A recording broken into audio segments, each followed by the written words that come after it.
স্ত্রী আসলে মায়েদের সাথে থাকতে চান না।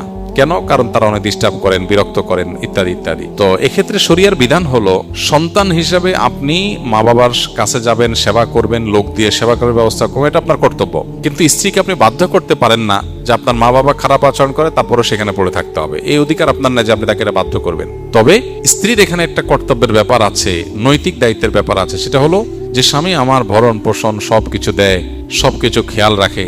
স্বামীর মা বাবার আচরণে কষ্ট হলেও যদি আমি একটু সহ্য করি, কেন? স্বামীর দিকে খেয়াল করে যে স্বামী খুশি হয় তার মা বাবার প্রতি। যতটুকু সামর্থ্য কোলা, এখানে আননেসেসারি তাকে চাপ নিতে বলছি না, যতটুকু সামর্থ্য কোলা এটা করতে পারেন সেটা আবার সবচেয়ে ভালো, সেটা করা উচিত।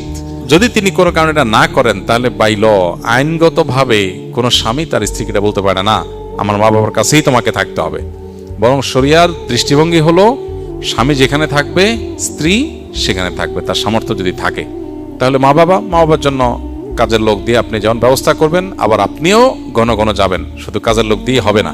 আর নাতিপুতি দেখার তাদের শখ আছে, এটা তাদের হক, অতএব তাদের দেখার ব্যবস্থা করবেন, তাদেরকে আনবেন, নিজে যাবেন। একই সাথে স্ত্রীর প্রতি কোনো অবিচার যেন না হয়, সাধ্য অনুযায়ী মা বাবার সাথে বেয়াদবি না করে সেটাও লক্ষ্য রাখবেন।